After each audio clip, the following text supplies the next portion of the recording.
Selamat berjumpa dengan saya, Romdi Surimbah, dalam video belajar bersama BTIDP. Bagaimana kabar adik-adik semua? Semoga adik-adik selalu dalam keadaan sehat dan tetap semangat ya. Sebelum kita membahas materi hari ini, yuk kita simak percakapan berikut.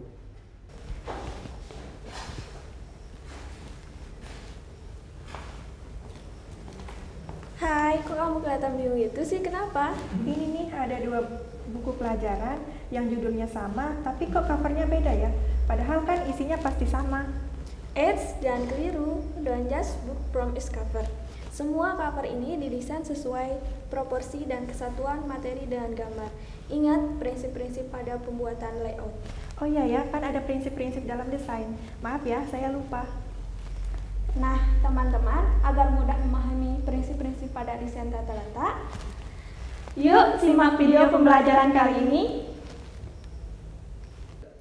Nah, adik-adik, tentunya setelah menyimak percakapan teman-teman tadi, penasaran kan prinsip-prinsip apa saja yang ada pada desain sebuah tata letak?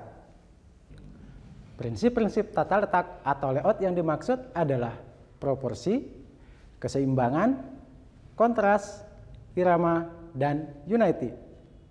Apa saja yang dimaksud dengan istilah-istilah tersebut dan bagaimana contohnya? Mari kita simak video berikut ini. Pada materi ini kita akan belajar tentang cara menerapkan prinsip tata letak dalam sebuah desain. Menurut Robin Williams dalam bukunya The Non-Designer's Design Book, prinsip tata letak dibagi menjadi 4, yakni kontras, perulangan, peletakan, dan kesatuan. Sedangkan menurut Tom Lindsay dalam bukunya yang berjudul Design Principle for Desktop Publishing, prinsip tata letak dibagi menjadi 5. Yang pertama proporsi, kedua keseimbangan, yang ketiga kontras, yang keempat irama, dan yang kelima kesatuan. Pada video ini akan dibahas lebih dalam mengenai prinsip tata letak versi Tom Lindsay. Kita mulai dari proporsi. Proporsi adalah perbandingan antara bagian yang satu dengan yang lainnya, dan antara setiap bagian dengan keseluruhan pada suatu komposisi. Perhatikan kedua contoh di bawah ini. Kedua gambar tersebut sama-sama menampilkan botol, gelas, dan piring. Namun bila ditinjau dari proporsionalitas, gambar di sebelah kiri lebih proporsional secara komposisi, karena apa dan bagaimana bentuk ketiga objek tersebut dapat terlihat dengan jelas. Berbeda dengan gambar sebelah kanan, objek piring ditampilkan dengan sangat besar dan menutupi bagian objek yang ada di belakangnya, sehingga sulit dikenali objek apa sebenarnya yang ada di belakang piring tersebut. Begitu juga dengan contoh orang pada gambar kedua. Bagian sebelah kiri lebih proporsional karena pada kenyataannya ukuran kepala lebih besar daripada badan. Berbeda dengan gambar di sebelahnya yang menampilkan ukuran kepala dan badan sama-sama besar yang mengesankan gambar kurang realistis. Keseimbangan. Keseimbangan dalam karya seni rupa adalah kesamaan dari unsur-unsur yang berlawanan tetapi saling memerlukan, karena dapat menciptakan satu kesatuan. Terdapat 3 jenis keseimbangan. Keseimbangan terpusat, yakni sebuah objek yang arah garis atau bentuknya memusat pada satu titik. Selanjutnya adalah keseimbangan asimetris. Meskipun tarikan garis dan titik pewarnaan tidak sama antar gambar kiri dan kanan, namun pola garis atau motif dan pewarnaan yang digunakan sama, sehingga masih dikatakan kedua objek tersebut seimbang. Keseimbangan selanjutnya adalah keseimbangan simetris, yang mana komponen bentuk, warna, dan peletakan objek pada bagian kiri sama dengan yang kanan. Irama. Irama dalam seni rupa adalah kesan gerak yang timbul dari unsur-unsur seni rupa dalam sebuah komposisi.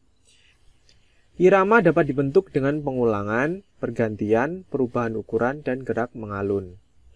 Berikut ini adalah contoh dari irama, yaitu gambar ombak dan juga gambar awan. Kontras. Kontras bisa didefinisikan sebagai perbedaan dalam elemen visual yang bisa membuat sebuah objek dapat dibedakan dari objek lainnya dan atau dari background. Apabila diadaptasi dalam pengertian yang lebih sederhana, kontras adalah elemen yang berbeda dari yang lainnya. Contoh-contoh dari kontras yakni yang pertama kontras warna, kontras ukuran, kontras posisi, dan kontras bentuk. Kesatuan. Setiap karya seni rupa dibentuk oleh unsur-unsurnya tidak tampil secara terpisah-pisah, melainkan harus saling berhubungan dan membentuk satu kesatuan yang utuh, bermakna, dan harmonis. Gambar di bawah ini satu kesatuan. Temanya adalah buah-buahan, walaupun terdapat piring dan botol, namun masih nyambung. Namun jika ditambahkan sepatu, maka gambar tidak menjadi satu kesatuan lagi, karena tidak sejalan dengan tema buah-buahan. Studi kasus.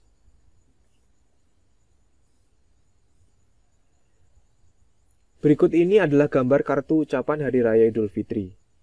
Kita akan coba membreakdown satu persatu prinsip-prinsip tata letak yang digunakan.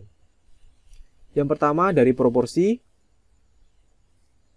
Proporsi antar gambar ilustrasi dan teks secara keseluruhan sudah seimbang. Gambar-gambar ilustrasi juga sudah menunjukkan proporsi yang seimbang. Namun proporsi antar teks, yakni pada bagian Idul Fitri, ditulis lebih kecil dari teks yang lain sehingga tulisan tersebut tidak terbaca dengan baik.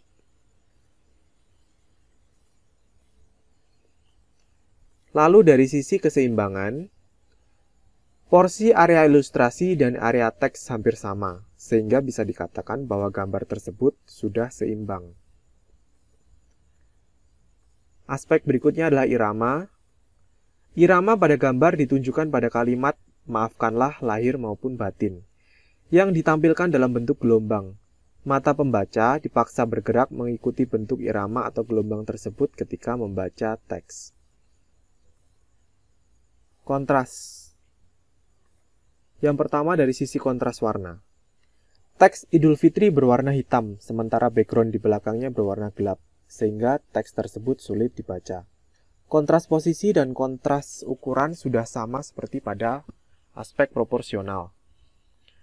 Kontras bentuk, beragam bentuk sudah ditampilkan, misalnya masjid, manusia, teks, dan lain sebagainya. Dari prinsip kesatuan, perpaduan gambar ilustrasi terlihat kurang menyatu dengan adanya gambar bunga di samping bingkai foto. Walaupun hanya bertindak sebagai aksen atau ornamen, sebaiknya gambar bunga diganti dengan gambar yang masih memiliki kaitan tema gambar, yakni suasana lebaran. Misalnya gambar ketupat, beduk, dan lain sebagainya. Dari penjelasan pada video materi tadi, kesimpulan yang bisa kita ambil adalah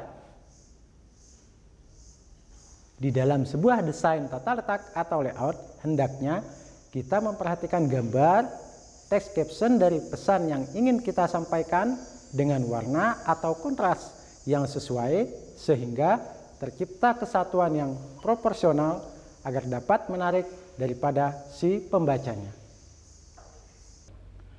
Demikian materi pembelajaran kita kali ini. Semoga bermanfaat ya. Dan ketemu lagi pada video-video pembelajaran berikutnya.